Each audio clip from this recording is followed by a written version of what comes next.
Hi, everyone. Thanks so much for joining me today, and thank you to the organizers of Drupal GovCon for such a well-organized, really awesome conference so far. I've learned a lot in the other sessions, and I'm excited for what's coming up. I'm excited to be here today and to be talking with you about retrospectives, specifically how to facilitate a goal-driven retro to help build your team's growth mindset. As we're going through this session, please feel free to drop in any questions that you have to the chat. I'll aim to keep an eye on them, and Tim, please feel free to flag for me if there's a question there, and I'll aim to address it as we're going through the presentation.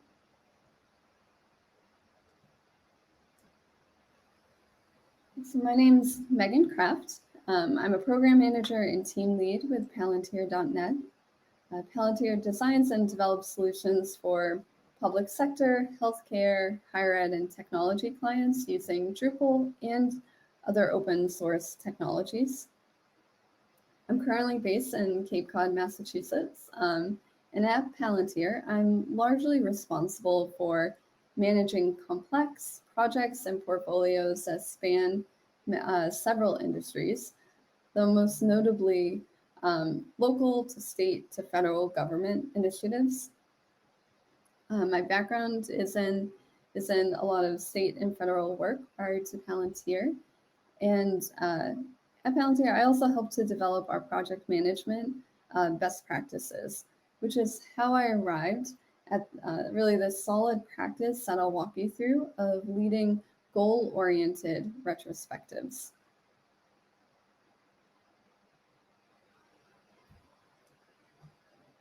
So here's a brief overview of what we're going to cover today.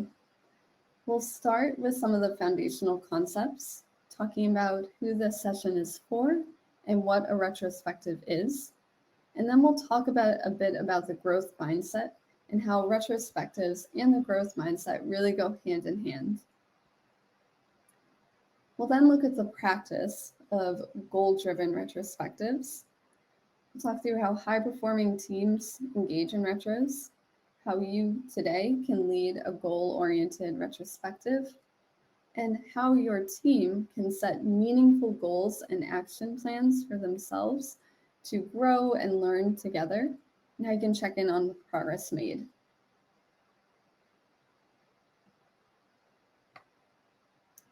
So let's dive into some of the foundational concepts.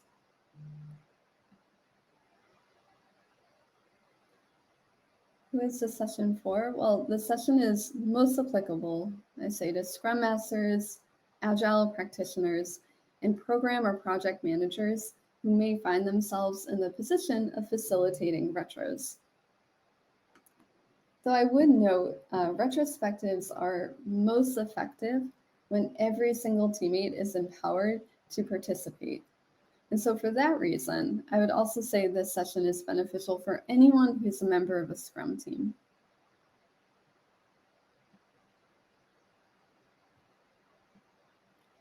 Now, a bit of an overview around what a retrospective is. A retrospective is used in the Agile methodology, and it's a time within a sprint that a team will reflect on their ways of working. The team will come together to try to understand how they can become better at what they do and how they do it. Retrospectives are driven by the 12th principle of the Agile Manifesto, which reads, at regular intervals, the team will reflect on how to become more effective, and then will tune and adjust its behavior accordingly. There are several different styles of the Agile retrospective, and my favorite is the sailboat retro. I'll walk you through a bit of it today, and it focuses on the wind in our sails, so the team will reflect on what's working well, the team's anchors, anything that's dragging it down, or it may capture the team's current challenges, and the icebergs ahead, so any risks that the team can foresee. Retrospectives are really helpful if you find that your team is encountering challenges either with tooling, process, workflow, team cohesion, communication, or collaboration. But Retros are not always easy to run. When managed poorly, a retro can easily veer into a blame game. So the focus shifts from the we to the you or the me. And it can give the most vocal of opinions the platform to vocalize how they're feeling without arriving at a really meaningful way forward for the team.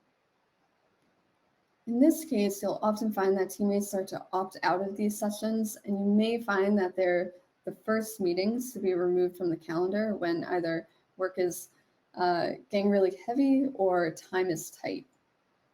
However, this is really a missed opportunity to learn how you and your team can grow and improve together.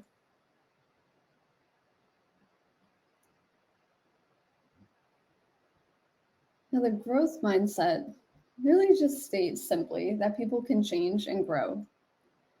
The growth mindset allows people to enjoy the process of learning, to seek out experiments, and to view setbacks as opportunities.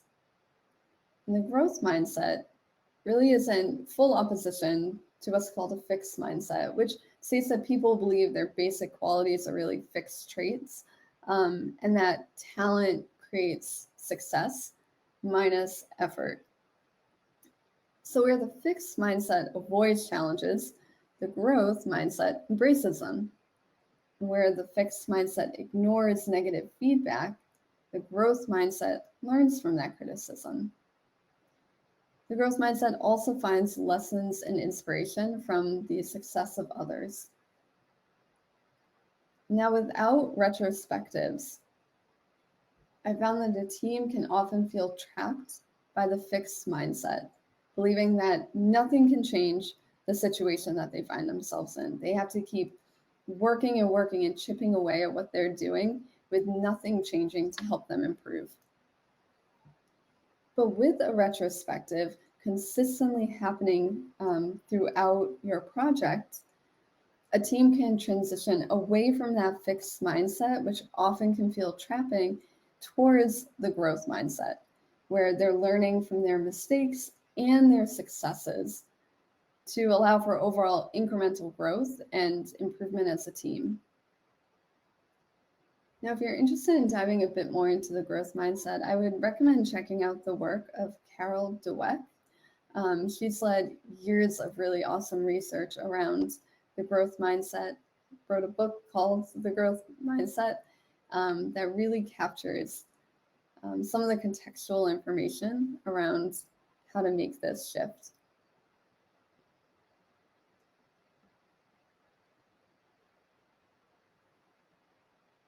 So how and in what ways do retros and the growth mindset really go hand in hand?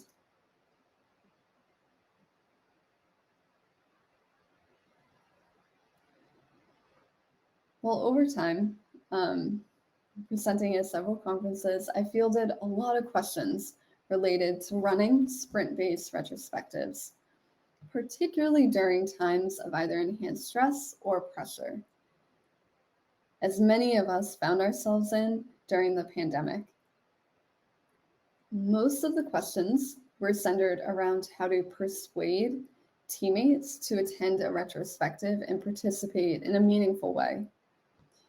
Project managers and scrum masters I spoke with were finding that retros, as I mentioned earlier, were really the first meetings or ceremonies that were removed from the calendar when work got busy. And my response to that has always been that the answer lies really not in persuading your team, but in helping to shift their mindset, shifting them away from that fixed mindset of this is how we do things, this is how things are, and we can't change, towards a growth mindset, where they're asking the question, how can we learn and improve together? So when facilitated well, and when managed really well, a retro has the power to propel a team forward towards success by building that growth mindset for the team.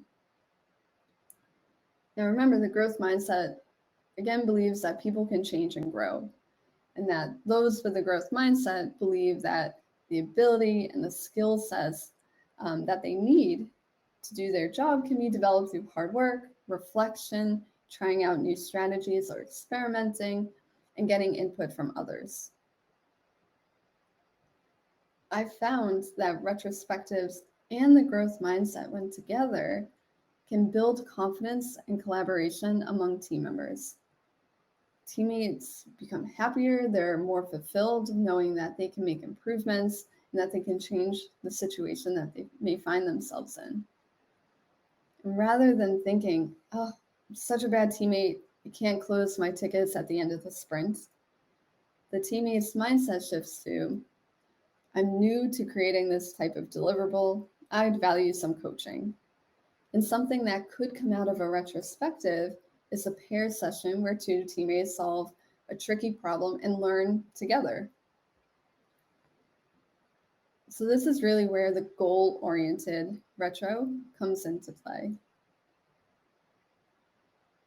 Goal-oriented retrospectives specifically have the potential to achieve many great outcomes, including the team reflecting on what went well in the last sprint and starting to identify ways to reproduce that success.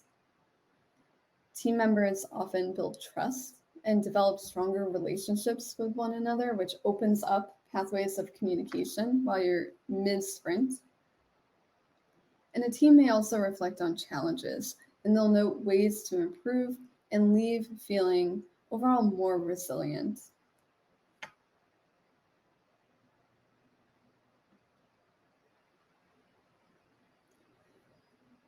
So let's take a look at how you can use this practice with your teams today.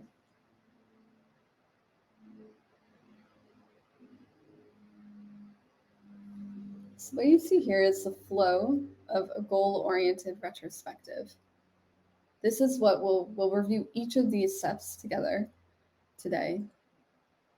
We'll be beginning by discussing how to set effective working agreements with your teams. And then we'll transition into facilitating a goal-driven retro and conclude with setting our goals as a team and then noting ways to effectively keep these goals top of mind for the team as you're progressing through your sprint together.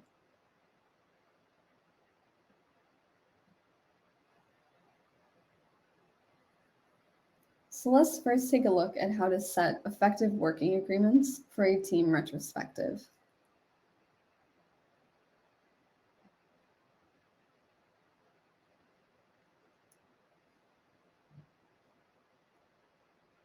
At the start of a retrospective, especially if it's the first one that your team is having, or if you as a team have not retroed in a really long time, it's important to set working agreements. Now, I would note their working agreements are not ground rules because the team is at arriving at these agreements together, but they do outline the various ways that the team will engage constructively and collaboratively with one another. We create working agreements so that the team has a shared responsibility in defining how we are going to function together. Now you can do this at the team level, and I would recommend actually setting working agreements at the team level, but I also find them helpful to start by setting together at the start of a retrospective. It really starts to set the tone for the retro rather than diving in and maybe not creating such a safe space for people to contribute towards. So as a facilitator of a goal-driven retro, I'll usually ask teammates to contribute their ideas for agreements. And then we upvote each agreement that we want to maintain for that retro, or for the series of retros that we'll be having together. I would note that working agreements can always be revisited. Any teammate can prompt a revisiting to the working agreements. It can be at the start of the next retro, or it could be mid-retro that a teammate raises their hand, perhaps after observing that a teammate didn't uphold the agreement, And they can, as a team, revisit the agreements together and make sure that everyone is in alignment for how we will navigate that retro effectively together. And one thing I do as the facilitator of the retro is that I'll always say to the team that we're all in a place we're assuming good intent of teammates. That is, we truly believe that every teammate has made their best effort over the period of time they were reflecting and performed in the best way that they could for the team and for our client or our constituents. Again, this sets the tone for the session immediately.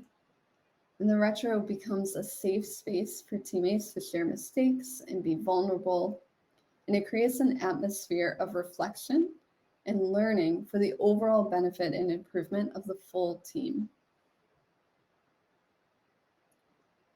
Other working agreement examples, which I'll show you on the next slide, and how Palantir does this, include staying away from blaming or calling out teammates, perhaps being present for the retro with an open mind, and encouraging the team to share honest input. Now, the working agreements set the stage, as I mentioned, for the retro. So if you run a retro, again, with the same team, you do want to revisit those working agreements before diving into the retrospective. Kirsten, I see you asked in chat, are there any templates for each of these steps? Are they more on the fly type of creation? That's a really good question. I'll go to my next slide and show you kind of how I navigate this. So if you Google retrospectives, there are infinite different styles that you can use. At Palantir, I've found a lot of luck using Google Jamboard. You can share out a template that you create. You can easily replicate it so that if you have a second retro coming up, you can just duplicate that board and update it. And it's also a really inclusive way of getting every teammate to participate. So for the working agreements, usually what I'll do is the first slide of our Google Jamboard will be where I'll add the sticky note, our team's working agreements for retrospectives. And I ask teammates to be actively in the Jamboard and to add a sticky note using the little function on the left to propose various working agreements that they would like to present to the team. So you can see a few here. Teammates added to avoid blaming individuals, to ask clarifying questions, to focus on the what and not the who, which is somewhat similar to avoiding blame, to assume positive intent, and to create a safe environment. So usually I'll start with this blank slide. I'll add in assume positive intent as an example. Teammates then add in their proposals for working agreements, and we take a vote using thumbs up, neutral, or thumbs down on each of the working agreements until we're in full alignment as a team. If you Google working agreements, there are many different templates that you could use.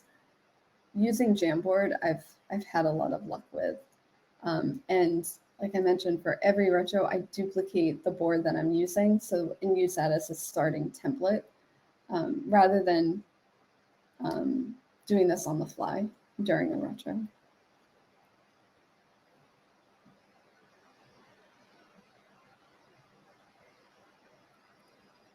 So at this point, you have your working agreement set up. Now let's dive into how to facilitate an effective retro. So as I mentioned, for every retro, you're going to need a place to collaborate. Teams at Palantir use Google's Jamboard. You may choose to use Miro, which is another tool, and it allows people to create virtual sticky notes and contribute ideas throughout the retro. You can also group the sticky notes, move them around, and start to find patterns. If your team is in person versus remote, you could consider gathering in one room, so you're in the same space if that's safe and allowed within your organization at this time, and using a poster or a whiteboard, and then giving every teammate a marker to do this in person. So there are a few different ways depending on whether you're virtual, you're mixed, or you're fully in person at this time. As I mentioned, there are really seemingly infinite number of retro styles that you can run. One really helpful resource that I have found is a tool called retromat.org. I'll put that in chat here. And that can help you plan the format for your next retrospective so that you're not working on the fly, but that you have a template to start from.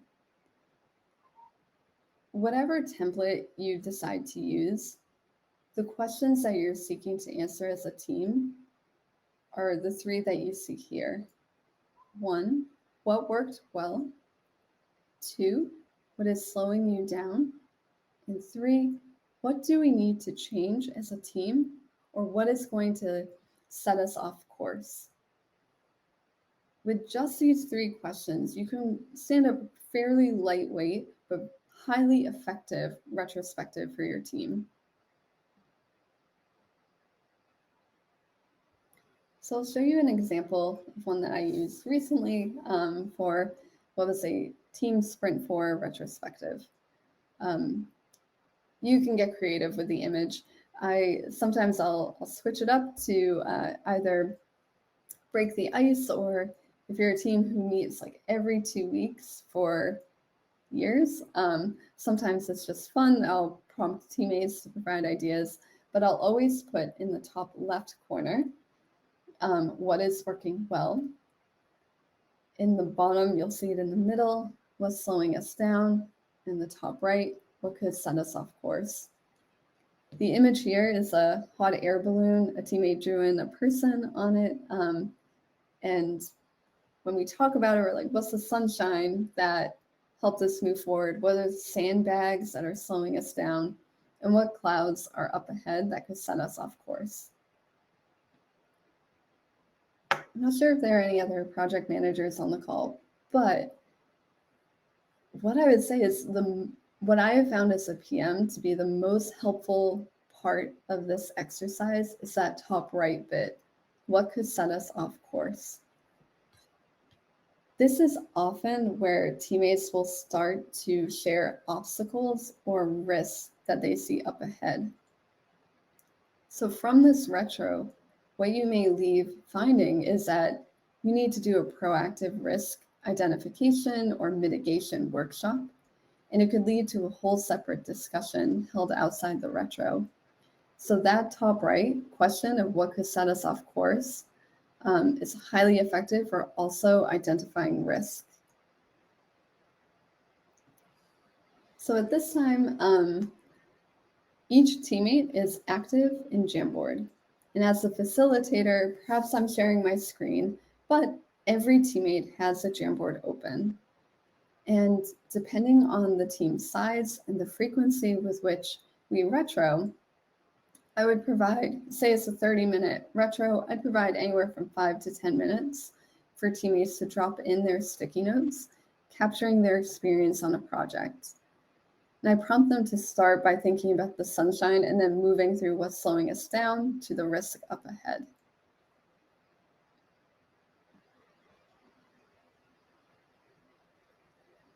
So teammates then will read out what they put down on their virtual sticky notes to the team. And again, I always start on a high note. So what went well? We then ask the teammates share out what's slowing them down, and then what could set them off course. As a facilitator, it is really helpful, and I would encourage you to ask clarifying questions.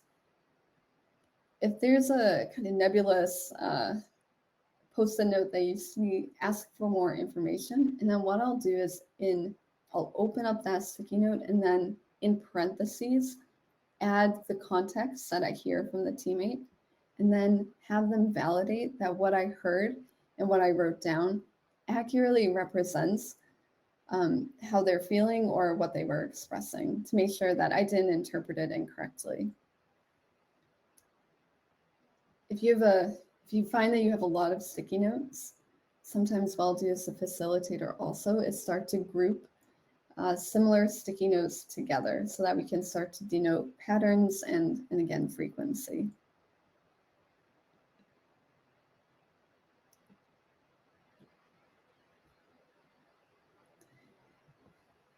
Now here comes the part where you are really looking to elevate your retro practice. If you really want to elevate your retro, it's not enough to talk about what went well, what slowed you down, and what you learned. Unless your team is willing to define goals at the end of the retrospective, a retro can very often become an ineffective formality of agile ceremonies. And what you're aiming to do is to make the retrospective focused and goal-oriented. I'll typically, in a 30-minute retro, typically will dedicate the last 5 to 10 minutes of that session for the team to reflect on everything that was shared. This is a key part of the retro practice. Now, based on the team's reflections, we'll identify 2 to 3 goals that we'll hone in on for the next sprint. You start to think about any action items that we may need to take or an action plan we may need to take to achieve those goals. And then I'll share out the goals in a common space such as Slack or over email, and I'll show you what that message might look like. This last portion, this kind of capstone of the retro, will allow teammates to check in with one another throughout the sprint and ensure that they're taking the steps all together as a team to improve.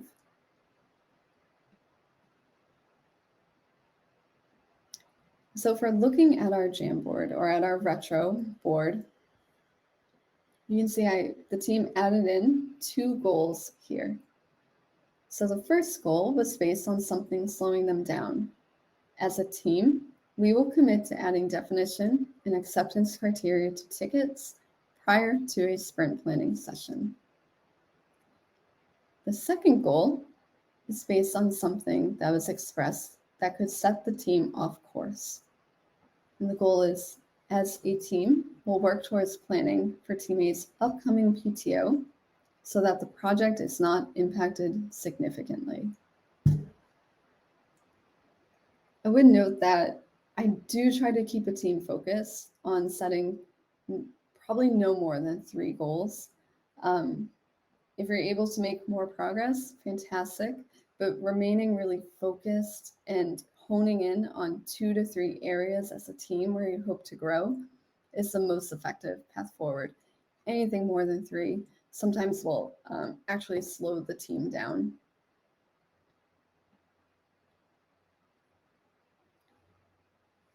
Immediately following the retro, I, as a facilitator or the project manager, send out a recap to the project team.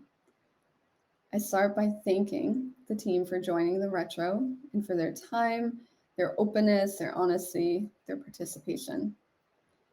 I typically will include the link to either the Jamboard or the Miro, whatever tool you use to facilitate your retro, so that teammates can always refer back to it for more contextual information.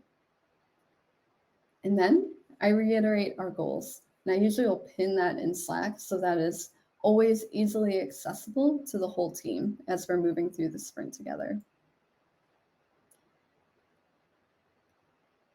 I then, sometimes if we don't have enough time to arrive at an action plan, which is okay, I'll propose time during our team meeting to start to determine how we're going to achieve our goals.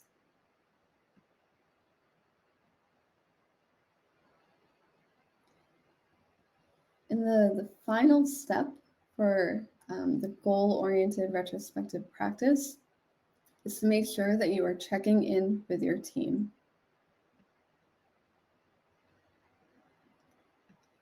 As a team, you'll want to determine how and when you'll check in on progress made towards your goals.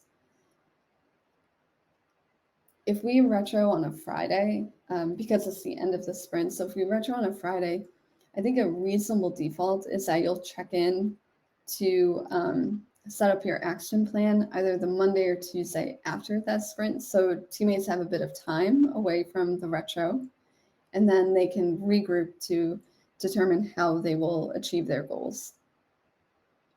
But you do want to ensure that the team is focused on creating actionable plans to achieve their goals that they define together as your team. And then when you come back together for your next retro, whether it's 2 weeks, 3 weeks later, I would encourage you to start your retro by checking in on the goals that you set. Typically, I'll begin a retro by reading off the last few goals of that we set in our last retrospective and ask teammates that as they're filling out this new retro format, that they consider progress made towards the goals. Questions you may want to ask your team are, did you achieve your goals? Did you fail and learn quickly what to do differently? Because sometimes that learning is also incredibly important. Or did you not make any movement on your goals and you may need to reevaluate if you need to follow up on that as a team.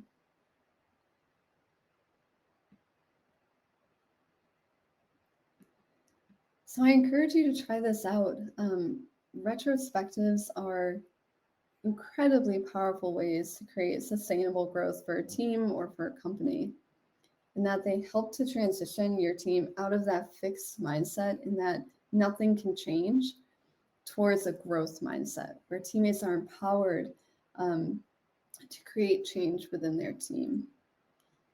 The fear of being judged is put aside, and what follows from these goal-oriented retrospectives is often courage and innovation. The project can become an engine for growth and opportunity for team members rather than a team member feeling in a silo or feeling stuck where they are. If you want to take your retro even one step further, I would consider sharing out your team's lessons learned with your department or company, granted that you have their permission to do so. But demonstrating your team's desire to learn and to build their skills and abilities is helpful in encouraging others to do the same. So thank you so much. I included my email here. If you try out the practice and you either get stuck or you find a way to improve it, I encourage you to share it back with me, share it out with the community so that we can keep learning together. Be happy to take any questions. Heather, I see you've asked in chat, could you please repeat what you have found effective for breakout time during a 30-minute retro? Really good question. So I would run a 30-minute retro if we're doing a 2-week sprint iteration. If you're doing more than 2-week sprint iterations, you may consider bumping it up to an hour or more, especially if you're doing like a month-long sprint. But if I'm running a 2-week sprint retrospective in 30 minutes, I'd likely, if the team has kind of formed together and they're kind of in that performing stage, I would say 5 minutes for working agreements, probably 5 to 10 minutes for ideating and adding sticky notes to the Jamboard individually, 5 to 10 minutes for a share out and discussion, and then leaving at least 5 minutes for setting a goal. The part that I would make sure we have ample time for is the share out of what folks added to either the Jamboard or the retro board. So if you need a little bit longer, that would probably be the place where I would increase it.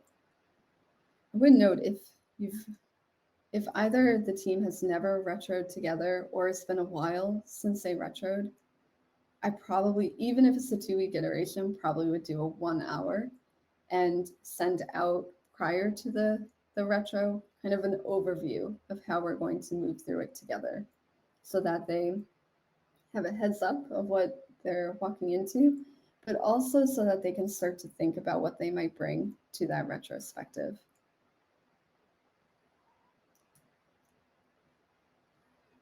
So,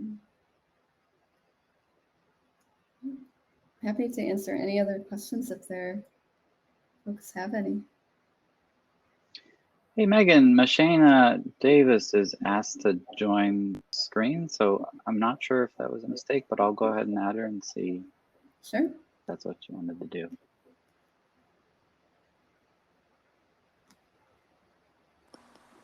No, you didn't have a question, Mashana? Oh, we can't hear you.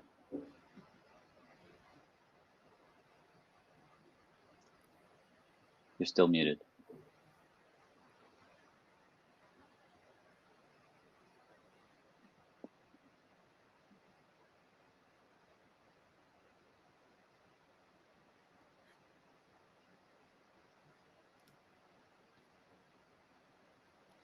Well, I hope this was a helpful session.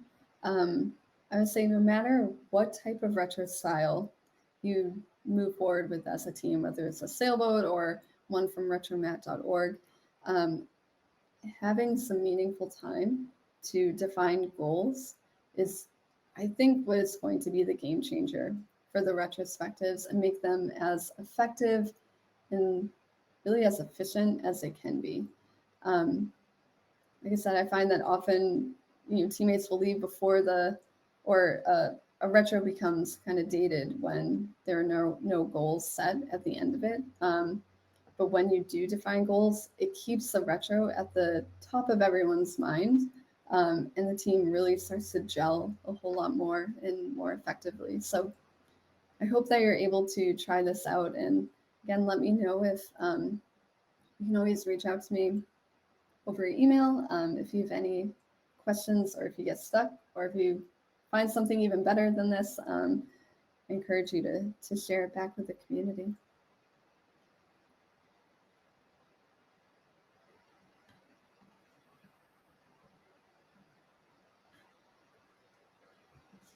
Hey, thanks so much, Megan, for presenting today. Thank you. Really appreciate it. Yeah, of course. All right, everyone. Enjoy your break, and next session will start in a little bit. And have a good conference.